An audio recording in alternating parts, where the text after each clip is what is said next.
Well, hello. Good morning, good afternoon, good evening, good night, wherever you may be. Hello, it's Pauly Hart, and I'm going to reframe. Try to get, that's a little better.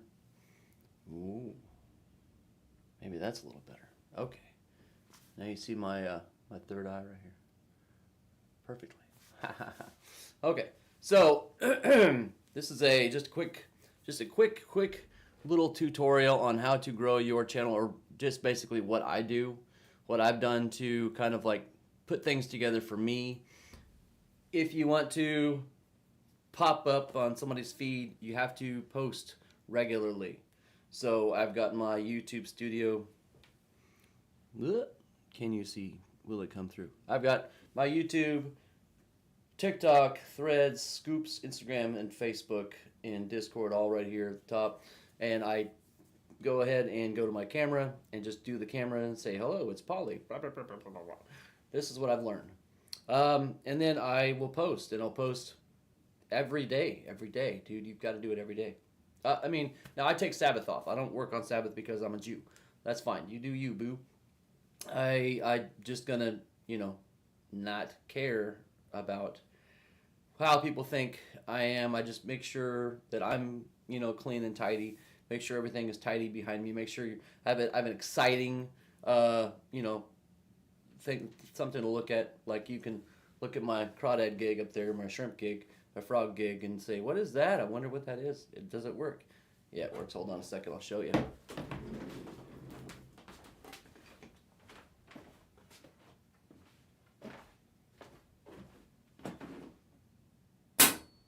Yeah, it works. Not for the inexperienced. Ha! So, it's always fun to have something nice to look at in the background. So typically I'll do talking heads, and I have not really worked hard at it, but you can work harder than I do and just make a better video, and that's great. But I'm getting better. I'm learning. So, anyway, I hop on and I go to my phone, I go to my gallery, and then I'll just go to my camera, and I have a Samsung, and I'm just going to take the last video I took, which is this one, which was moments ago, sitting over there, and I'm going to post it. And I'm going to go ahead and I'm going to share it to my YouTube, and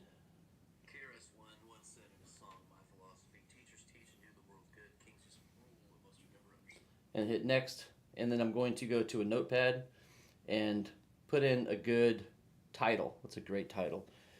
Some of the best titles are problem solution. Some of the better titles are be to have, you can show, not tell. So mine is going to be why posting every day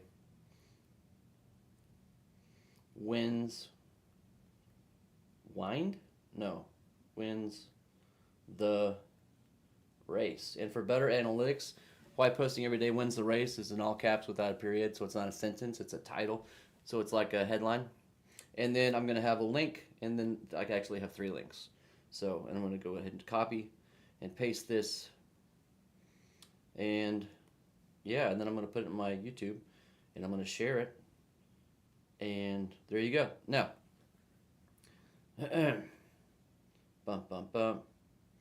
what's awesome is, and I'll actually do that when I'm off camera, so it's not so boring for you. And I don't know, I could put it over here if I had the wherewithal to do that, but I don't have to because I don't want to, because I'm not a video producer. So I'm a writer. I've written a couple of books, about 100. And I'm a good communicator. So when I communicate to you, what I'm doing is telling you I have a problem. I don't want to find the solution to the problem, so I'm going to attack it from different vectors, and then get to drill down, dig in, chunk down into what happens with that. You can too. That's what you need to do. And everybody, all of you are good at something. All of you are great at something. And I don't know how to repair the carburetor on a Vespa.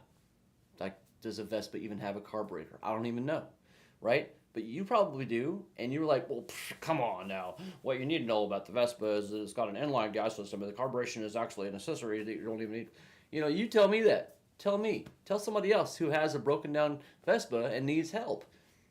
Fix it, and then tell people about it. So, what the video is about, and I'll link that short in the chat, and I'll link the long form in the short. What that video is about when you post, you teach. And I started with the idea that KRS-One wrote a rap called My Philosophy, and this is right after, I don't know if you know this or not, but KRS-One, DJ Scott LaRock were in a band called Boogie Down Productions, and they were the first victim of gang violence in the rap music industry. And DJ Scott LaRock bit the bullet. And so KRS-One had a big change around, and he could have been as big as whoever. You name your most happy, famous rapper. And then that's not what KRS-One decided to do. Chris decided to change his philosophy and go the route of an educator instead of the route of a me. So in doing so, I believe that, we all hear these big names now, and they're big names now, but I think the future will show that KRS-One did the most for people. The first line of the song, or not the first line of the song, actually it's quite deep in the song, is teachers teach and do the world good. Kings just rule the most are never understood. So if you choose to be selfish, if you choose to just take upon yourself, then you'd never make a video like this. But if you choose to transform the world around you, to actually be a dynamo of change, then you will go ahead and become the teacher to those who would be your students. You don't even know them, but they are your students now if they choose to follow you, right? So the thing you're teaching, the thing that is going to impact you by impacting them is the thing that's impacting you now, and the thing you've learned how to get through. You've learned how to get through the knowledge base. That I have a knowledge base in cleaning Taylor ice cream machines. I didn't go to the Taylor school. I'm not certified. I'm not bona fide. I'm not a stater. But I can clean one. That doesn't make me licensed to go to McDonald's and clean it. But if they let me in and the cameras were off, I could clean it, and then they wouldn't have to break their contract with Taylor. Just saying, if you know a McDonald's in my area, in the Savannah, Georgia area, give them a call. See, I know a guy. He can fix your machine. However, I digress. Teaching others to learn is teaching yourself how to communicate. You can get rich by implementation, which is the guy making the carburetors, which is the guy fixing the carburetors, which is the guy putting the carburetors together on the Vespa. You can, again, I don't even know if they have Vespas or if they have carburetors. Vespas, I don't even know. I've had 2 scooters. I don't think either of them had carburation. They probably did. Anyway, I digress. Let's go back to a better analogy. Taylor ice cream machines. Okay, I can do that one. I'm getting myself in hot water here. You can teach someone else how to clean a Taylor machine, and by teaching them, you're learning how to do it better. You're coming at it from 3 perspectives. Another perspective over here, a visual representation. This is how this person learns, by looking at it. Watch this. This is how the person learns, by watching. Watch this. You see what I said there? I triggered that part of your brain to say, watch this. Watch this. Now, there's another person who says, now, listen to this. They learn by listening, okay? Hear this. They learn by listening, okay? Hear what I said there? See what I did there? Hear what I said there? Now, feel this. If you put your hands on it, then you're going to figure out. And so there's another person. The third type of person is a tactile or a kinesthetic learner. You'd say, okay, follow this, and they're accessing that part of their brain. So you get to these points where you're like, oh man, I need to teach, because when I teach, I am better at communicating. Because when I'm better at communicating, then you're better at listening. When you're better at listening, then you're better at doing. When you're better at doing, then you're better at your activities in your life. And you're like, well, how did I get to this point? Oh, that Pauly Hart guy. He showed me how to get better at this. So when you want to succeed as a small-time YouTube creator, and I don't even have 1,000 followers right now. Hopefully one day I will. When you're watching this, maybe I'll have 2,000, 5,000, 10,000, who knows. But when you want to become better, you start small. You have to start small. You have to look at the end result. Everybody, every mother who's ever had a kid, not every mother, okay, most mothers when they have children, multiple children, they look at their at the second child in the middle of the delivery or the C-section. At the second child, they say, if I remembered how bad this was, I would have never done it again. But that's not what they're thinking about. They're thinking about the end result, aren't they? They're thinking about the end result, and that's the formula to get to every successful point. When I sat down, I didn't say, oh, this book is going to be so hard to write. Oh, man, I just can't see myself doing this for 300 hours. Uh-oh, I have an intruder. Yes. If you stand right there, you won't be on camera. My wife, she made me break face. What type of Blackbeard Creek seasoning should I put on this? Well, it is peppered bacon, so I mean. Peppered turkey bacon. So maybe your sourdough. Shiver me embers. Shiver me embers, and a hard-boiled egg with what type of cheese? It's a fried egg with the white American you like. White American, fried egg. Thank you, baby. Welcome. So you gotta love your spouse, man. You gotta take care of the people around you. Become a better person. Teach those who need teaching. When you find a tool that doesn't work, dismiss the tool or get better at the tool. Like, it could be a valuable tool. I'm using OBS, broadcasting to YouTube Live. It's not the best tool for me. I don't have a lot of viewers on my live feed. That's okay. Because when I am getting better, I'm good at shorts because I got 1,000 views on my shorts, but that's fine. But the shorts should drive someone else to the deeper package. The deeper package should drive someone else to the really deep package. And that's it. Persistence is the key to your winning at this. And your strategies should always include persistence. Your strategies should always have tenacity as the modus operandi to get to the end, because you think about the end.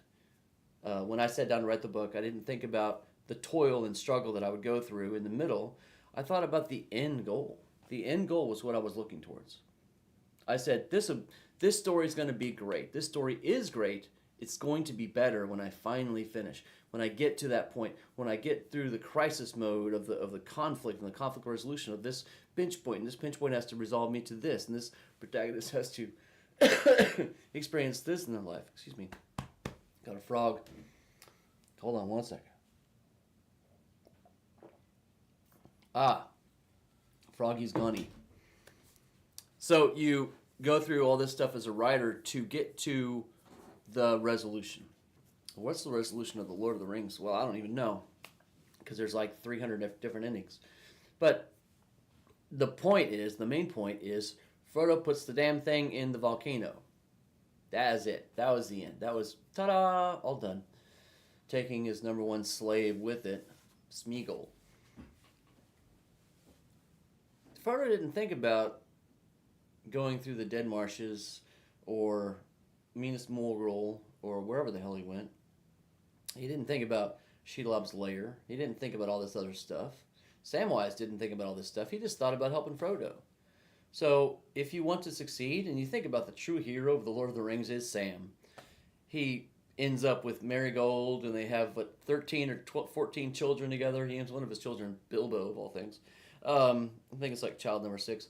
Anyway, he didn't think about the hardships he would have to endure. He just said, well, of course I'm going with you. Oh, no, I can't swim, but I'm going with you. You're going to drown, but that's okay. I'm going with you. Having the end goal in mind is why I continue doing it. So, all that being